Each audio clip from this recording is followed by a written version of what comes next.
من الأهوال مقتحمي يا ربي بالمصطفى بلغ مقاصدنا واغفر لنا ما مضى يا واسع الكرم مولاي صل وسلم دائما أبدا على حبيبك خير الخلق كلهم هو الحبيب الذي ترجى شفاعته لكل هول من الأهوال مقتحم يا ربي بالمصطفى بلغ مقاصدنا واغفر لنا ما مضى يا واسع الكرم. Assalamualaikum warahmatullahi wabarakatuh. Monggo sareng-sareng nggih jenengan nderekake nggih niat thalabul ilm, niat mencari ilmu karena Allah Subhanahu wa taala. Bismillahirrahmanirrahim. Nawaitu ta'alluma wat ta'lima wal ifadata wal istifadata wan naf'a wal intifa'a ibtigha'a mardatillah. Al-Fatihah. A'udzu billahi minasyaitonir rajim. Bismillahirrahmanirrahim. Alhamdulillahirabbil alamin. Arrahmanir rahim. Maliki yaumiddin. Iyyaka na'budu wa iyyaka nasta'in. Ihdinas shiratal mustaqim. Shiratal ladzina an'amta 'alaihim ghairil maghdubi 'alaihim waladdallin. Amin. Rabbi ighfirli wa liwalidayya wal mu'minina. Amin. Para hadirin wal hadirat ingkang kawula mulyaake, monggo sareng-sareng saliyane niat thalabul ilm, niat i'tikaf nggih dhateng masjid niki sunnah lillahi taala. Bismillah, alhamdulillah, wassalatu wassalamu ala rasulillah sayyidina wa maulana Muhammad ibn Abdillah wa alihi wa sahbihi wa mawalah bi adadi ma yaliqu bi kamalillah wa kama yaliqu bi kamali, amma ba'du. Rabbi shrah li sadri wa yassir li amri wahlul 'uqdatam min lisani yafqahu qawli. Subhanaka la ilma lana illa ma 'allamtana innaka antal alimul hakim. Para bapak, para ibu ingkang saestu-estu kula mulyaake, saderengipun kula maosake kitab hadis ya niki hadis ingkang dikumpulake kalih guru kula dhateng Al Azhar, naminipun Dr. Abdul Muhdi Al Mafhum. Hadis-hadis yang dikumpulkan ini hadis-hadis terkait dengan mukjizatnya Nabi Sallallahu Alaihi Wasallam. Dadosipun apa?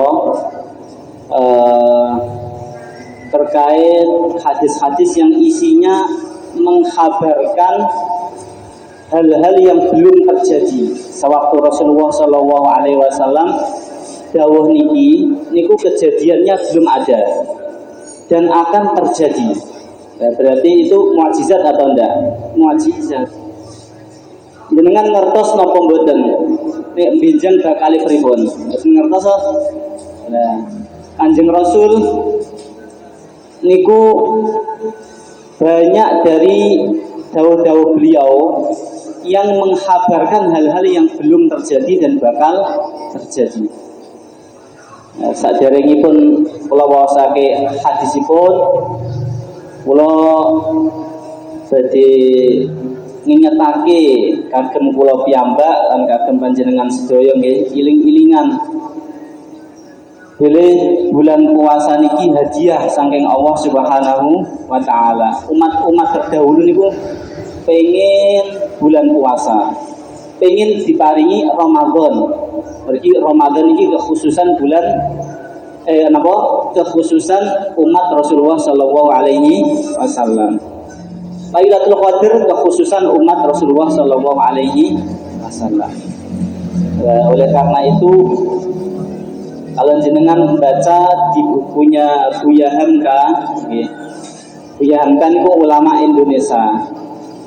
Termasuk karangan beliau adalah Tafsir Al-Azhar yang ada 30 jilid. Di situ pada pembahasan siam puasa, beliau memberikan perumpamaan seperti ini. Ada seorang raja memerintahkan prajurit-prajuritnya, ya, ketika menyeberangi sungai di malam hari untuk mengambil semua yang ada di bawah kakinya. Jadi para prajurit ketika itu menyeberangi sungai diperintahkan sang raja untuk mengambil apapun yang ada di bawah di dalam sungai tersebut. Maka prajuritnya yang macam-macam.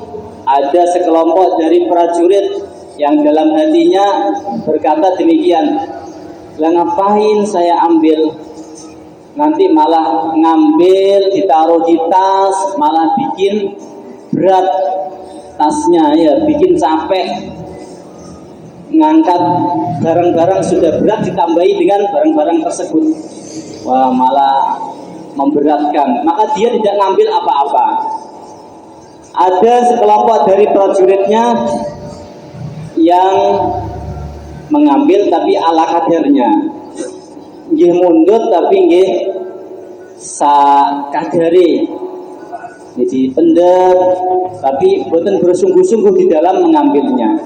Ada sekelompok prajuritnya yang ngambilnya sungguh-sungguh sampai dalam tasnya itu full penuh dan dia membawa dengan berat, ya berat di bawah. Ketika sudah sampai tujuan, sang raja berkata, coba sekarang buka apa yang ada di dalam tasmu yang engkau ambil ketika di sungai itu. Ternyata isinya emas, isinya berlian, isinya intan. Katanya Buya Hamka, pengarang Tafsir Al-Azhar almarhum, ya, beliau dawuh Ramadan itu juga demikian, hadiah dari Allah Subhanahu wa taala. Siapa yang di bulan Ramadan ini tidak mengambil apa-apa, nggih mboten salat raweh, nggih mboten deres Quran, nggih mboten ngaji, nggih sedekah yang mboten ditambahi, ibadah yang mboten ditambahi, maka akan menyesal, ya. Sebagaimana prajurit yang menyesal ketika tahu bahwasanya isinya emas, intan dan berlian. Waduh, kalau saya ambil sebanyak-banyaknya akan bahagia, senang dia. Prajurit yang kedua, ya gembira tapi ada penyesalan. Ya alhamdulillah sudah ambil, tetapi menyesal kenapa kalau enggak ngambil yang banyak seperti kelompok yang ketiga. Begitu juga orang-orang yang mengambil Ramadan tapi ala kadare, ibadah tapi ya nek sempat, nek sempat terawih nggih terawih, nek mboten nggih mboten. Jadi lumayan, tapi tetap menyesal, dia akan menyesal karena tidak mengambil kesempatan yang dikasihkan Allah setahun sekali ini. Kelompok ketiga yang bersungguh-sungguh memanfaatkan bulan Ramadan, itu yang akan merasa bahagia, merasa beruntung besok yaumul qiyamah. Para bapak, para ibu, jenengan maos datang riwayat-riwayat terkait sholat tarawihipun Kanjeng Nabi, terkait pripun Kanjeng Nabi ketika bulan Ramadan, jenengan gumun, mesti gumun. Kanjeng Nabi nek bulan Ramadan itu masyaallah ibadahnya luar biasa. Dan para sahabat itu sadar dan tahu bahwa Rasulullah ketika bulan Ramadan itu semangat ibadahnya tidak ada batasnya, luar biasa. Rasulullah nek ibadah seperti itu bulan Ramadan cancut temenan. Dalam satu riwayat ya, Kanjeng Nabi niku boten setiap tarawih berjamaah dengan sahabatnya tidak. Setiap malam tidak, karena apa? Khawatir nanti menjadi wajib sholat tarawih, diwajibkan bagi umatnya. Nah, dalam satu riwayatnya Rasulullah itu tarawihnya ketika bersama sahabat itu sampai separuh malam, jadi sampai jam pinen, kira langkung jam 12. Dalam satu riwayat lagi sepertiga malam, berarti kurang lebih sampai jam 3 malam. Riwayat lagi sampai para sahabat itu khawatir orang keduman sahur. Artinya apa? Sampai hampir subuh. Itulah ibadah malamnya baginda Rasul sallallahu alaihi wasallam ketika bulan Ramadan. Dan kula nggih nek panjenengan insyaallah nggih langkung kenteng nggih. Nek awak-awakan nggih misale tarawih sing imami suwi saendi kanten nggih. Walah golek masjid liya kesuwen nggih. Seperti itu. Padahal kalau tahu bagaimana fadilahnya bulan Ramadan, niscaya kita semua itu akan meminta Allah, ya Allah bulan Ramadan terus, bukan sisa bulan-bulan liyo-liyo Ramadan toh. Bulan-bulan yang lain tidak usah Ramadan terus, seperti itu. So, karena bulan Ramadan itu bulan maghfirah, bulan ridwanullah, bulan rahmatullah. Ya, Masya Allah. Nah, itu yang sebagai permulaan sebelum saya mulai membacakan kitab hadis yang dikumpulkan oleh Dr. Abdul Muhdi Abdul Qadir Abdul Hadi. Motivasi buat saya dan agar kita itu paham bagaimana Rasulullah Shallallahu Alaihi Wasallam ibadahipun ketika bulan Ramadan. Dan itu bisa jenengan rasakan ketika di Mesir saja itu bisa kita rasakan. Di Mesir itu kalau sudah 10 terakhir Ramadan niku jam gangsal sonten ngeten iki niku masjid sampun full. Jenengan mlebet boten saged. Pun penuh masih di luar. Lah masjidnya itu luasnya mungkin 5 kali lipat ini. Masjid Amr bin As gitu. Masyaallah. I'tikafnya luar biasa banyak. Dan yang terasa lagi itu Maidatul Rahman. Maidatul Rahman itu kalau di Indonesia kayak takjil, seperti takjil nggih. Yang menyediakan Maidatul Rahman itu mungkin dari sini Jenggol ini sampai di Kajungan itu ya. Itu rampatan makanan semua. Dan itu sangat terasa sekali. Tapi alhamdulillah di Indonesia juga banyak pengajian, banyak menjelang berbuka dan masih banyak yang berpuasa. Alhamdulillah mayoritasnya banyak yang muslim. Alhamdulillah kita hidup selalu dengar adzan. Saya lanjutkan hadis yang dikumpulkan oleh beliau Dr. Abdul Muhdi Abdul Qadir Abdul Hadi. Hadis yang pertama, hadis diriwayatkan dari Anas bin Malik. Yaqulu sallallahu alaihi wasallam, sami'tu Rasulullah sallallahu alaihi wasallam. Dawuhnya Anas bin Malik, aku mendengar Rasulullah sallallahu alaihi wasallam yaqulu, bersabda, Rasulullah dawuh, inna min asyratis sa'ah ayyurfa'al ilmu.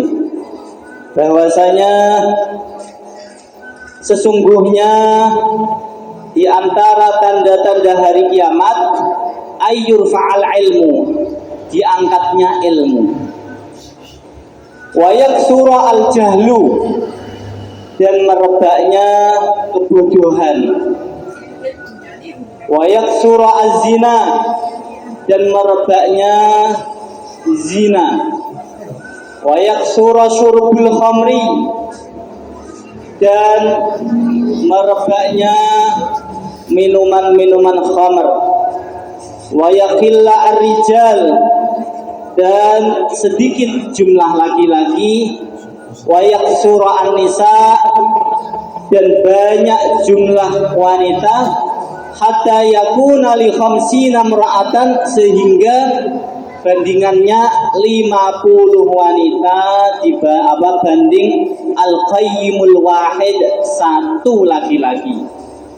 Nah ini di zaman Nabi tidak terjadi. Rasulullah dawuh seperti itu. Maka di akhir zaman akan terjadi. Karena wama yantiqu 'anil hawa in huwa illa wahyu yuha. Apa-apa ya, Rasulullah tidak dawuh 'anil hawa, dari hawa nafsu. Wama yantiqu 'anil hawa in huwa illa wahyu yuha. tetapi apa-apa yang didawuhkan Rasulullah semata-mata dari wahyu yuha yang diwahyukan kepadanya. Para bapak, para ibu ingkang saestu-estu kula mulyakake, inna min asrati sa'ah, sak temene setengah saking tondo-tondo sa'ah. Sa'ah niku kiamat. Sak temene setengah saking tondo-tondo kiamat. Asrat jam'u syarat. Asrat niku jamak syarat di fathir ra dengan fathah ra-nya, syarat. Wa huwa al-alamah, yaitu alamat. Alamat di tondo. Dadosipun asrat niku tondo. Nah, asrat niku jamak, dadosipun banyak. Jamak itu banyak, berarti tondo-tondo. As-sa'ah niku kiamat, dadosipun tondo-tondo kiamat. Nek digabung atasipun sak temene setengah saking sebagian dari tondo-tondo kiamat. Ayyurfa'al ilmu sampai sak teruse ingkang didhawuhake Rasulullah sallallahu alaihi wasallam. Wal muradu huna utawi kang den karepake ing dalem kene-kene panggonan iku al alamatus sughra, tondo-tondo kiamat cilik. Niki ingkang dimaksudake tondo-tondo kiamat cilik. Wa hiya tahdusu qabla qiyamil qiyamah bikasir. Dan ini akan terjadi sebelum terjadinya kiamat, jauh sebelum terjadinya hari kiamat sudah akan terjadi tanda-tanda ini. Amal alamat al-kubra, adapun tanda-tanda besar katulu asyamsi, yaitu seperti katulu asyamsi minal maghribi, seperti munculnya matahari dari arah barat. Itu tanda-tanda besar hari kiamat. Sekarang matahari ini muncul saking timur atau saking barat? Saking timur. Berarti tanda-tanda besar hari kiamat belum terjadi. Wa khurujud dabah, dan munculnya dabah, Ya'juj wa Ma'juj, Dajjal, nuzul Isa, diturunkannya Nabi Isa alaihissalam. Dadosipun para bapak, para ibu rahimakumullah, Nabi Isa niku dereng kapundhut. Nabi Isa niku diangkat kali Allah Subhanahu wa taala, benjang diturunake malih kali Allah Subhanahu wa taala. Hidupnya hanya 40 hari, tetapi sehari seperti 100 tahun kalau nggak salah. Saya lupa hadisnya, nanti dicek lagi. Kemudian Nabi Isa inilah yang membunuh Dajjal, dan Nabi Isa besok turunnya di Baitul Maqdis di Palestina. Nabi Isa belum menikah ketika diangkat oleh Allah Subhanahu wa taala, dan Nabi Isa akan menikah besok ketika diturunkan dengan umat Nabi sallallahu alaihi wasallam. Dapat dari mana Allahu a'lam. Kemudian Nabi Isa akan menghancurkan itu, salib-salib itu akan dihancurkan. Nabi Isa inilah yang membunuh, yang bisa membunuh Dajjal. Kemudian Imam Mahdi, munculnya Imam Mahdi juga tanda kiamat besar. Dan Nabi Isa besok dimakamkan bersama Rasulullah Shallallahu Alaihi Wasallam di Madinah. Dadosipun makbaraipun Kanjeng Nabi dateng Madinah, teng mriku teng sampinge enten Sayyidina Abu Bakar. Sampingnya ada Sayyidina Umar. Nah, besok di situ juga akan disarekan Nabi Isa alaihi salam. Itu tanda-tanda kiamat, tanda-tanda besar hari kiamat. Tapi tanda-tanda kecil dari hari kiamat, ayyur fa'al ilmu, yaitu diangkatnya ilmu. Para bapak, para ibu rahimakumullah, diangkatnya ilmu, hilangnya ilmu ini bukan tiba-tiba hilang dari dada-dada orang yang alim. Orang yang alim moro-moro mendadak bodoh, tidak. Tetapi apa? Bin sirafi aktsarin nas an ta'allumihi, dari banyaknya manusia yang enggan berpaling dari mempelajarinya, wegah mempelajari ilmu agama. Nah, yang dimaksudkan ilmu di sini yang diangkat oleh Allah yaitu al-ilmu syar'i, ilmu agama, ilmu syar'i. Alladzi wal Qur'an al-Karim wa sunnah an-nabawiyyah. Au du'afu ahlihi fi talabihi, atau melemahnya di dalam menuntut ilmu.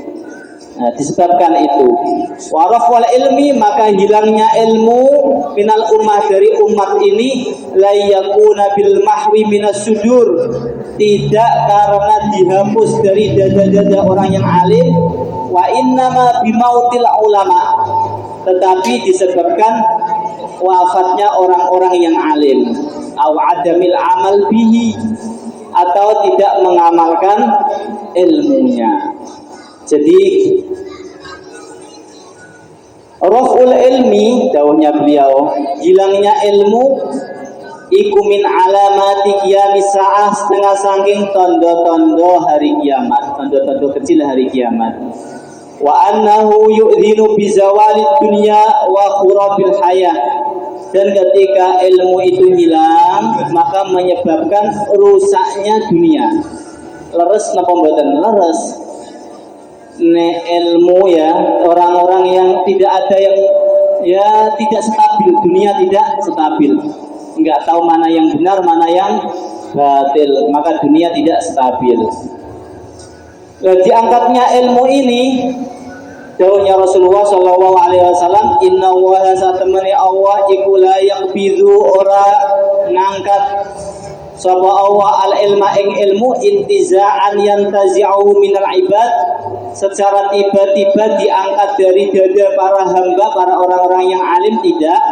Walakin yaqbidul ilma biqabdil ulama, tetapi dengan wafatnya para ulama. Hatta idza lam yubqa aliman, sehingga ketika tidak tersisa lagi orang-orang yang alim, ittakhazan nas ru'usan juhalan, maka manusia akan mengambil pemimpin orang-orang yang bodoh. Fasu'ilu, maka ditanya orang-orang yang bodoh, fa'aftau bi ghairi ilmin, maka dia memberikan fatwa tanpa ilmu. Fadhallu, maka tersesat, wa adhallu, dan menyesatkan. Para bapak, para ibu, ini bukan menjadikan kita pesimis, tapi justru ini motivasi buat kita semua agar semangat menuntut ilmu. Ya, karena kehidupan ini para bapak, para ibu, ya, bisa stabil dengan terjaganya 5 pondasi pokok. Apa itu terjaganya jiwa? Makanya menjaga 5 pondasi ini, ya, 5 pokok ini wajib hukumnya, daruriyatul khams. Menjaga jiwa, maka membunuh itu dosa besar. Dan menjaga akal, maka minuman khamr itu dosa besar, karena dengan minuman yang memabukkan itu bisa menghancurkan akal. Menjaga agama itu kewajiban, maka dengan kita tidak mau menyebarkan ilmu, tidak mau menuntut ilmu, itu juga sebuah ancaman, dosa, ya. Wal mal, dan menjaga harta, maka merampas dan lain sebagainya itu tidak diperkenankan. Wan nasab, dan menjaga nasab, maka zina diharamkan, karena zina itu bisa merusak nasab. Tidak tahu siapa ayahnya, siapa ibunya, disebabkan perzinaan.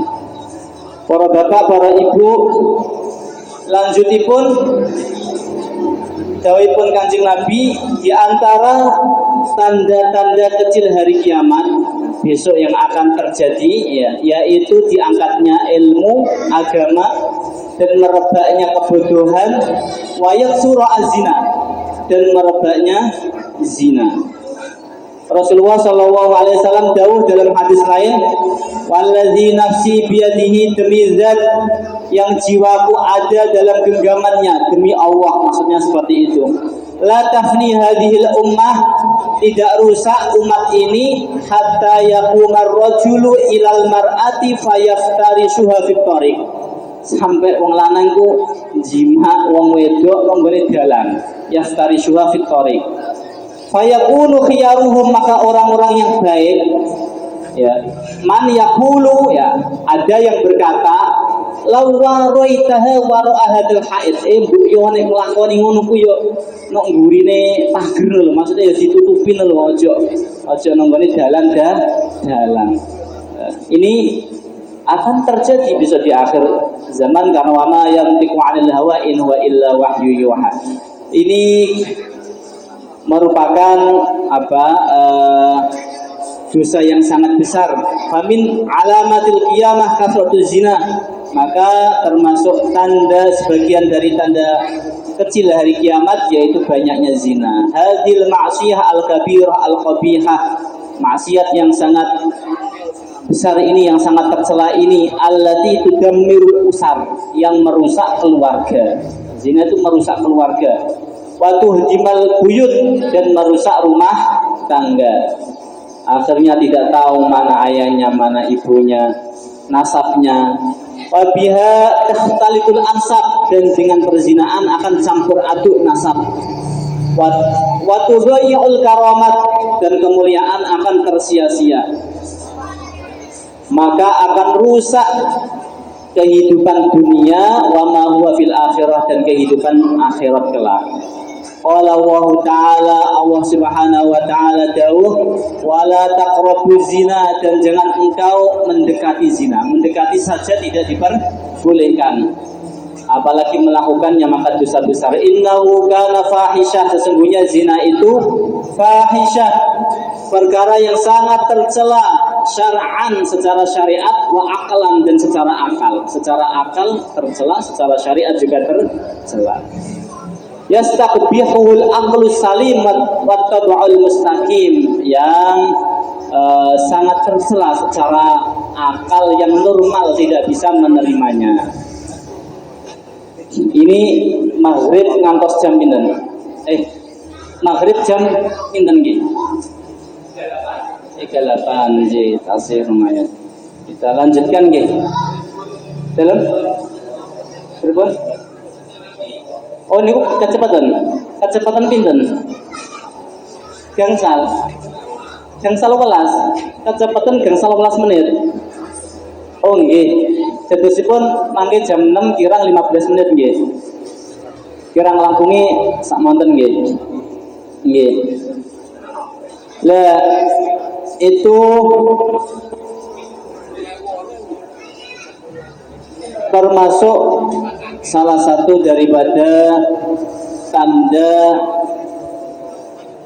kecil akan terjadinya hari kiamat. Yaksura az-zina, kemudian wa yaksura syurbul khamri, dan banyak yang minum-minuman khamr.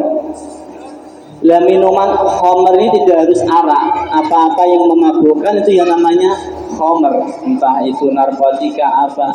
Dan sekarang itu yang di perkotaan model-model pil, yang di perdesaan model-model nomor murah hari kodong ya sami. Nah ini ya tugas kita semua. Yaqulu Allahu azza wa jalla, Allah Subhanahu wa ta'ala dawuh, ya ayyuhalladzina amanu, he wong kang iman, innamal khamru, sak temene khamr, wal maisiru lan judi wal ansab wal azlam rijsun min amali syaitan fajtanibuhu la'allakum tuflihun. Ini perintah untuk menjauhi khamr, menunjukkan haramnya khamr. Lah para bapak, para ibu, jenengan napa dakwah terkait khamr ya harus pakai metode dakwah. Kalau secara fikih ya, itu kalau ada orang yang minum khamr, kalau di kitab-kitab fikih ya, maka boleh jenengan rusak napa tempat untuk khamrnya, asal yang duanting itu boleh. Tapi metode dakwahnya tidak seperti itu. Kalau seperti itu akan lari dan dia cari lokasi lagi dan bikin tempat lagi dan minum khamr lagi. Maka ada fikih dakwah, ada fikih dakwah. Ketika zaman dulu jahiliyah juga caranya dengan bitadrij, dengan bertahap. Pertama ayat yang turun itu yas'alunaka 'anil khamri wal maisir qul fihima itsmun kabirun wa manafi'u lin-nas wa itsmuhuma akbaru min naf'ihima. Para sahabat itu bertanya, khamr itu sejatinya bagaimana toh, boleh atau tidak? Dijawab, qul fihima itsmun kabir wa manafi'u lin-nas. Dalam khamr itu ada mazharat yang luar biasa, wa manafi'u linnas, tapi ada manfaatnya, wa itsmuhuma, tapi madharatnya akbar, lebih besar. Maka ketika ayat ini turun, sebagian sahabat sudah berhenti dari minum khamar. Sebagian masih ada yang minum. Kemudian turun ayat lagi, wala taqla ya ayyuhalladzina amanu la taqrabus sholata wa antum sukara. Wahai orang yang beriman, jangan sholat dalam keadaan sukara, dalam keadaan mabuk. Maka ini haram ketika sholat dalam keadaan masih mabuk. Ini bitadrij, dengan bertahap. Kemudian turun ayat yang terakhir, ayat ini, ya ayyuhalladzina amanu innamal khamru wal maisir wal ansab wal azlam rijsum min amali syaitan fajtanibuhu la'allakum tuflihun. Maka khamr diharamkan, total diharamkan. Maka sahabat meninggalkan secara totalitas, meninggalkan khamr. Maka khamr hukumnya haram, narkotika dan sejenisnya hukumnya haram. Dalam metode dakwahnya, kalau kita mencontoh sejarah yang dicontohkan oleh Rasulullah, ya seperti itu. Mungkin perlu pendekatan seperti itu.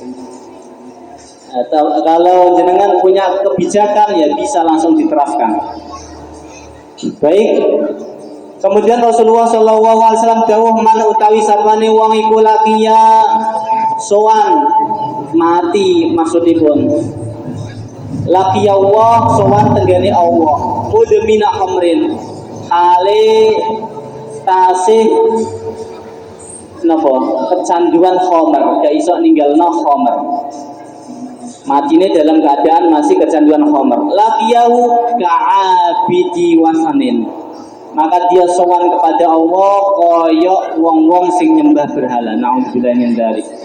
Ini hadis ada di Sahih Ibnu Hibban. Waqala sallallahu alaihi wasallam, Rasulullah sallallahu alaihi wasallam dawuh, ijtanibul khamra, jauhi khamr, fa innaha miftahu kulli syarr. Maka sesungguhnya khamr itu kunci dari setiap kejelekan, setiap kemaksiatan. Kuncinya khamr ini salah satu daripada kunci untuk melakukan kemaksiatan-kemaksiatan yang lainnya. Dalam hadis lain Rasulullah dawuh, yashrabu nasun min ummati al-khamra, dari umatku. Jadi sing ngombe ya umatku, masih kategori umatku karena dia la ilaha illallah Muhammadur Rasulullah, tetapi minum khamr. Yusammunaha bi ghairi ismiha, dia menamai khamr dengan tidak nama khamr. Lah ini terjadi di zaman sekarang nggih. Jenenge ana sing narkotika macam-macam, saya tidak tahu ya, pil koplo dan lain sebagainya. Karena ya wama yang tiku anil hawa in wa illa wahyu yuha. Kemudian yang terakhir dari hadis tersebut, wa yaqillu ar-rijal, dan besok laki-laki itu sedikit. Wa yaksuru an-nisa, dan perempuan itu banyak.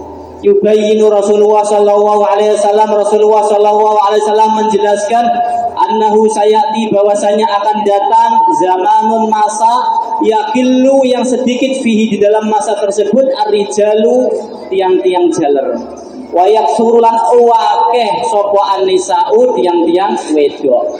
Wa fi dzalika, dan di dalam demikian itu ma fi minal khalal wal masyakil, akan terjadi ketidakseimbangan, ya, ketidakstabilan, mimma yu'dhinu biqtirabil qiyamah, yang ini merupakan tanda-tanda dekatnya hari kiamat karena tidak sebanding. Bahkan dalam hadis tersebut didawuhkan Rasulullah, hatta yakuna bi khamsina mura'atan al-qayyimul wahid, sehingga bandingannya 50 wanita, satu laki-laki. Ini bandingan loh ya.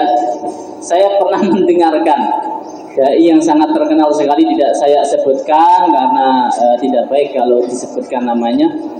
Dia mengatakan besok di akhir zaman itu diperbolehkan menikah laki-laki dengan 50 wanita. Waduh, ini salah kaprah, ini salah dan salah. Karena apa? Dalam ayat sudah jelas sekali, fankihu ma qabalakum minan nisa masna wa thulatsa wa ruba', dan itu sudah qat'i, ya, nikah itu boleh sampai 4, tapi dengan syarat-syarat. Fa in khiftum alla ta'dilu, ketika tidak bisa adil, fawahidatan, maka satu saja. Dan perlu diingat, nikah ta'addud, poligami itu jangan didasari dengan hawa nafsu, nanti hasilnya tidak baik walaupun sah secara fikih. kita meniru Rasulullah tanpa ada dasar hawa nafsu, tapi karena apa? Karena kemaslahatan, dan sangat tipis sekali antara maslahat dengan hawa nafsu dalam hal ini. Maka hatinya yang bisa menimbang. Kalau ingin masalah, misalkan hatinya yang bisa menimbang, besok kalau nggak bisa adil akan sowan kepada Allah dengan sayap-sayap, ya, dengan tidak bisa seimbang jalannya, akan doyong, artinya tidak diperhatikan oleh Allah Subhanahu wa taala dan dimintai pertanggungjawaban. Dan harus tahu kewajiban-kewajibannya adil, harus dipelajari terlebih dahulu. Para bapak, para ibu, jadi hadis ini menunjukkan bandingan, bukan diperbolehkan terkait pernikahan, enggak, tapi terkait bandingannya. Oleh karenanya dijelaskan di sini, kok bisa seperti itu? Ada beberapa sebab. Bisa jadi Allah mentakdirkan yang lahir itu banyak yang perempuan. Dan sekarang ini tapi tidak